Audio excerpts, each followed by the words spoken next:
L'idée de participer au rallye Dakar ne date pas d'aujourd'hui, date de plusieurs années. C'est un rêve de chaque passionné de sport mécanique. J'ai travaillé dessus, il y a des années que je fais les rallyes, surtout le rallye du Maroc, la dernière manche du championnat du monde. Et depuis l'année dernière, j'ai décidé d'avoir comme objectif le rallye Dakar. Donc j'ai commencé premièrement par la repréparation de la voiture. Je l'ai préparée en catégorie T4 et FIA. Et depuis janvier, j'ai dit, depuis le début de 2024, je me suis concentrée à faire les grands rallyes qui me permettent de me tester physiquement et mentalement, d'où ma participation à l'Africa Eco Race, un rallye qui a pris les traces de l'ancien Paris-Dakar, le seul rallye, le plus long rallye d'Afrique, qui part de Monaco jusqu'au Dakar au Sénégal, et j'ai pu atteindre la 2e place de ma catégorie. Ça m'a donné le courage de dire que j'ai la capacité d'aller sur le Dakar.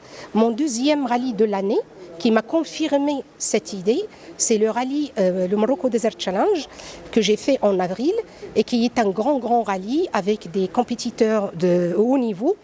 Il m'a permis aussi de valider mon idée et j'ai dit c'est bon, c'est Dakar. Par contre, sans ce partenariat, ça n'aurait pas été possible parce que le Dakar reste un rallye trop cher. Alors certes que pour un passionné de sport mécanique, l'objectif extrême, c'est le Dakar. Et là, je l'atteins. Mais je suis de nature je suis une personne qui ne sait pas vivre sans objectif.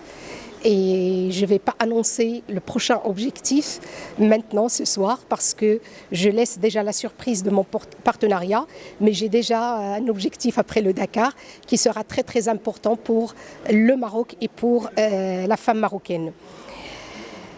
Les préparations, c'était très difficile, donc du point de vue préparation voiture, parce qu'elle doit répondre aux normes et il faut faire très attention parce que dans notre domaine, il y a beaucoup de réglementation de la voiture. Donc on a mis à peu près 2 mois à refaire toutes les pièces neuves avant de partir. Maintenant, préparation physique, je vous avoue que c'est maintenant que je vais attaquer parce que j'ai encore devant moi un mois avant de rejoindre ma voiture en Arabie Saoudite. J'aimerais bien transmettre un message aux femmes marocaines et surtout les jeunes, la jeune génération. Rêvez, travaillez, ayez l'audace, la persévérance, ayez des objectifs. La vie ne vaut rien sans objectif et bien travailler pour atteindre vos objectifs. Aujourd'hui, nous assistons à un événement historique. Il s'agit du lancement de la première femme marocaine, Souad Mortaderi, qui va participer au plus grand rallye au monde et à l'une des compétitions les plus exigeantes. Et donc c'est une très grande fierté pour le Maroc et pour nous en tant que marque Vivo Énergie.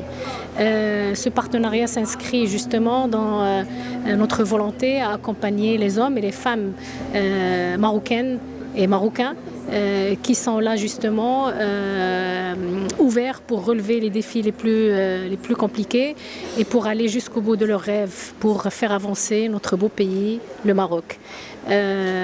Souad Mortaderi incarne beaucoup de valeurs qui sont partagées justement par Vivo Énergie, les valeurs de la performance, de la persévérance, le dépassement de soi, et c'est ce qu'on essaye justement d'utiliser pour inspirer toutes les générations.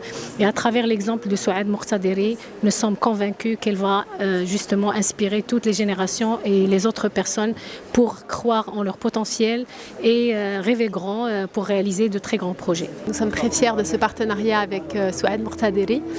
Souad, pour le modèle qu'elle incarne et les valeurs qu'elle incarne, le parcours exceptionnel aussi qu'elle a pu avoir et les messages qu'elle pourra porter auprès du plus grand nombre. On la fera intervenir, Inch'Allah, aussi à son retour auprès des jeunes issus de programmes sociétaux que nous portons avec Vivo Énergie dans les universités, les écoles supérieures et les associations partenaires.